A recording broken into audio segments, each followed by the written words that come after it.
Hello my partners, আজকে আমি বেরিয়ে পড়েছি শিলিগুড়ির দিকে। এখন বাজে 12:15 যে কালিম্পংয়ের দিকে যাওয়ার। তো কোথায় যাব এক্স্যাক্টলি ঠিক করিনি, তবে জাস্ট বাড়ি থেকে বেরোবার আগে আমার বন্ধু পুপাং বললো একটা চারখোল বলে একটা জায়গার কথা। কালিম্পং একটা ছোট্ট গ্রাম, সেখানে নাকি একটা খুব সুন্দর হোমস্টে আছে। তো ইচ্ছা আছে সেখানেই আবার কালকে দুপুরের দিকে হয়তো ওখানে পৌঁছবো। তো এটা আমি প্রথমবার অ্যাকচুয়ালি ব্লগ বানাচ্ছি, তো জানি না কিরম হবে না হবে, গোলাবো না কি। তো চলো রাস্তায় যে যতটা পারবো তোমাদের দেখাবো। শুরু করছি আমার রাইড এখান থেকে। একটু জল খাবো, একটা সিগারেট খাবো, তারপর এখান থেকে স্টার্ট মারবো। রাস্তায় যতটা পারবো তোমাদের দেখাবো। আমার না একটা জিনিস আছে, যখনই আমি বাইক চালাই, বাইক চালাতে চালাতে না মানে আমার মাথা পুরো ক্লিয়ার হয়ে যায়। যখন আমি বাইক চালাই তখন আমার মাথার মধ্যে কিচ্ছু থাকে না, জাস্ট সিম্পল পিওর একখানা ফিলিং আসে, যে ফিলিংটা হয়তো আমি বলে বোঝাতে পারবো না। Good morning all my partners, যারা যারা এই ভিডিওটা দেখছো। আজকে প্রথম দিন আমার চারখোলে। কাল রাত্রিরে এখানে পৌঁছেছিলাম। তো জায়গাটা দেখাই তোমাদের, হোমস্টেটা যেখানে রয়েছি সেটার নাম হচ্ছে Pakhrin villa homestay. Pakhrin villa homestay, Charkhol, Kalimpong. এই হচ্ছে হোমস্টেটা, এই হচ্ছে এখান থেকে ভিউ। আমার কটেজটা ওখানটাতে, ওইটা আমার কটেজ, আর ওই আমার বাইক। আমাদের হোমস্টে ঠিক এটা আমাদের হোমস্টে। আর এই যে রাস্তাটা গেছে, এই রাস্তাটা উঠে গেছে একটা পাইন ফরেস্টের দিকে। তো এইখান থেকে হাফ অ্যান আওয়ারের মতন ট্রেকিং। এই হাফ অ্যান আওয়ার এখান থেকে হেঁটে গেলে সেই পাইন ফরেস্টটাতে যাওয়া যায়। তো এখন আমি মোটর সাইকেলটা নিচ্ছি না, আমি জাস্ট হাঁটতে হাঁটতে একটু মন হলো যে পাহাড়ে এসেছি, রোজই তো বাইক চালাচ্ছি, এখন একটু হেঁটে হেঁটে এখানটাতে ট্রেকিং করে দেখি কীরকম লাগে। খুব রিল্যাক্সে আছি, আমার কোনো তাড়া নেই কোথাও যাওয়ার। 2-3 দিন আমি এখানেই থেকেই যেতে পারি, কারণ আমি ভাবছি এখান থেকেই সব কিছু কভার করে নেব, কালিম্পং সাইডগুলো, এই সমস্ত সাইডগুলো। আপাতত এটাই প্ল্যান, তারপর জানি না প্ল্যান চেঞ্জ হবে কি না, বাট এটাই এখন প্ল্যান। ডিরেকশন দেওয়া আছে, এইখানে রাস্তা 3টে ভাগ হয়ে যাচ্ছে, বাঁদিকে একটা, ওই ডান দিকে একটা, আর এই নিচ দিয়ে একটা রাস্তা চলে যাচ্ছে। এই রাস্তাটা দিয়ে পাইন ফরেস্টে ঢুকতে হবে। আমাকে হোমস্টের দাদা বলল যে পাইন ফরেস্টটা রাজ মুভিতে দেখানো হয়েছে, এক্স্যাক্ট ওই রকম অন্ধকার নিঝুম একটা পাইন ফরেস্ট। বেশ জমজমাট লাগছে। এখান থেকে অ্যাকচুয়ালি বাইক আনা যাবে না, এটাকে হাইক করেই যেতে হবে। এখানটাতে ঢুকতেই না পাখির আওয়াজ এবং একটা নির্ঝুম পরিবেশ পেয়ে গেছি।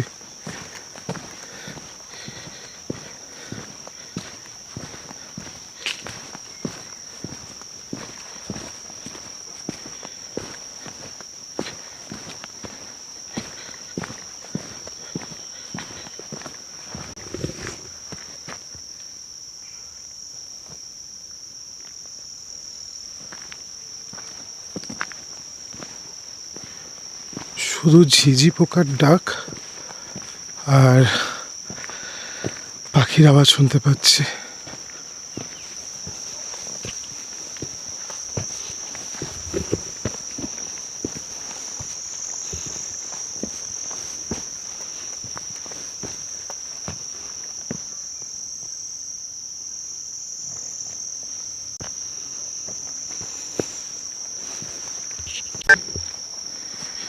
ট্রেকিংয়ের রাস্তাটা এই রকম, হোমস্টে থেকেই খুব কাছে, মানে হোমস্টে থেকে 2 মিনিটে ট্রেকিংয়ের রাস্তাটা শুরু হয়ে যায়।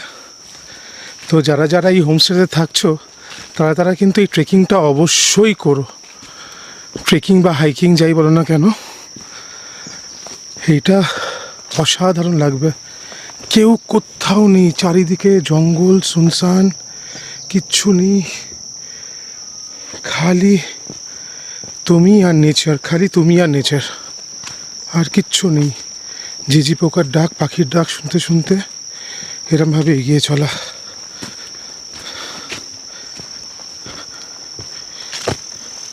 সুন্দর সুন্দর পাহাড়ি ফুল ফুটে আছে।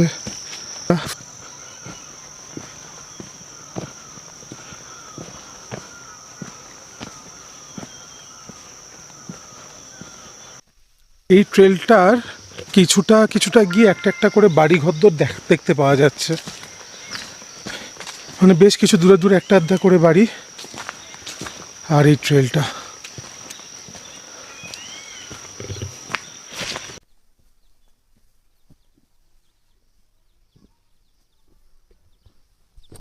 কি সুন্দর দেখো এই জায়গাটা।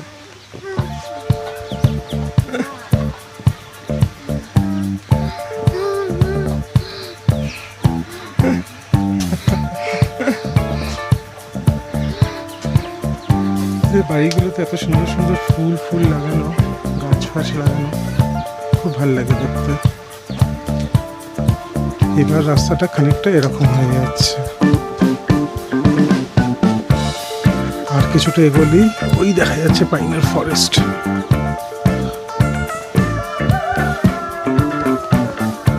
অ্যাকচুয়ালি হাইকটা করতে না খুব প্লেজেন্ট লাগে, এমন কিছু ডিফিকাল্ট হাইক না।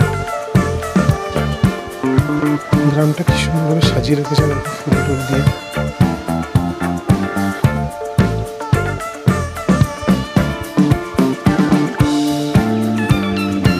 বেশ লাগছে কিন্তু এই গ্রামটা দিয়ে হেঁটে, মানে বেশ কিছুটা ট্রেলস, ফরেস্ট ট্রেলস টাইপের, তারপরে কিছু কিছু দূরে গিয়ে এরকম ছোট ছোট সেটেলমেন্ট, তার মধ্যে দিয়ে হেঁটে যেতে বেশ ভাল লাগছে। এটাকে হাইকিং বলে না কি বলে আই ডোন্ট নো, বাঙাল ভাষায় বাংলা কথায় হেঁটে যাও।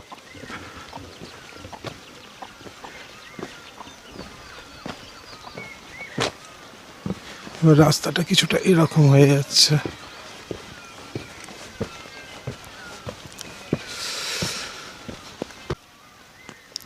এখন আবার রাস্তাটা ওই গ্রামটা থেকে বেরিয়ে কিছুটা এরকম হয়ে গেল, এরমভাবে উঠে যাচ্ছে রাস্তাটা।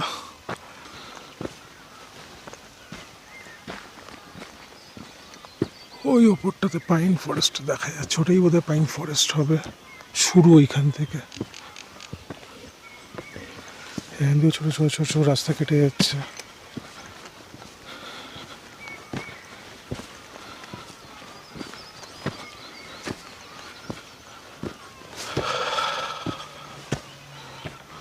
আর এখান থেকে ফরেস্টটা শুরু।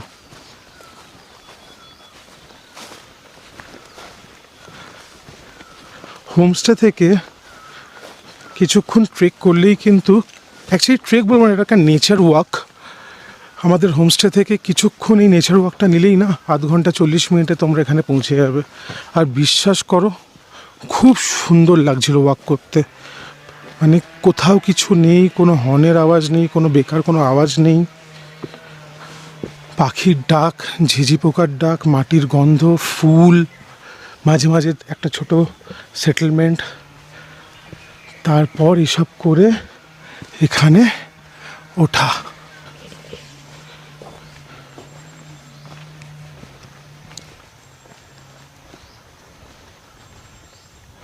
ওয়েদার ক্লিয়ার না, কিন্তু খালি এইসব জায়গায় যোগ থাকে বর্ষাকালে না আসাই ভালো, বা বৃষ্টি হলে না আসা ভালো। ইনফ্যাক্ট এখান দিয়ে খুব সুন্দর সুন্দর ভিউ পয়েন্ট রয়েছে, কিন্তু খুব সুন্দর সুন্দর। এখানটা খুব সাবধানে, এখান দিয়ে খাদ। আমি ব্লগিং করতে করতে ফার্স্টে দেখতে পাইনি, আর একটু হলেই এখানটাতে চলে যাচ্ছিলাম। Anyways, it's Sirin, it's beautiful. এবং এরকম মেঘ কুয়াশা না থাকলে ওই পাহাড়টা পুরো দেখা যাবে।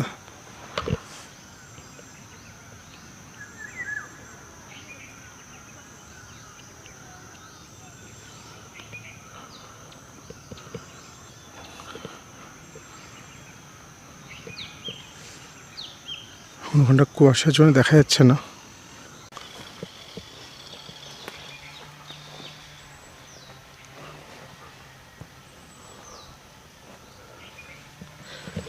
যে রাত্রিবেলা যদি এখানটাতে আসো, কুয়াশা থাকে, একদম রাজ সিনেমাতে যেরকম হন্টেড পাইন ফরেস্টটা দেখিয়েছিল পুরো ওই রকম ফিল আসে এখানটাতে।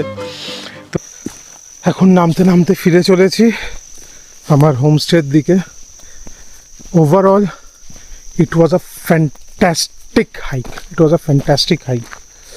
অনেকদিন পর খুব ভালো লাগলো।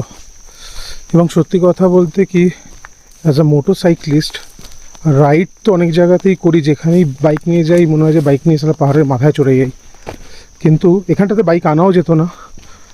কিন্তু মানে বাইক রেখে শান্তভাবে নিজের সাথে টাইম কাটানো, হাঁটতে হাঁটতে নেচারের সাথে, মানে একটা অদ্ভুত ফিলিং, খুব ভাল লাগছে।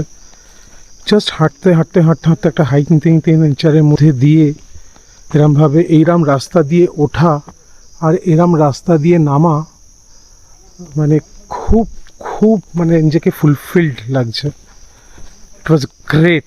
যারা এখানে আসবে না, এই হাইকটা কিন্তু নিও অবশ্যই।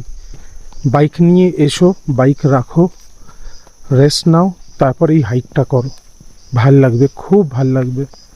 যারা একা আসবে তাদের নিজেদের সাথে টাইম কাটানোর সুযোগ পাবে। আমি বলবো কোনো ফোন টোন ঘেটো না, চুপচাপ নিজের মতন করে আসো।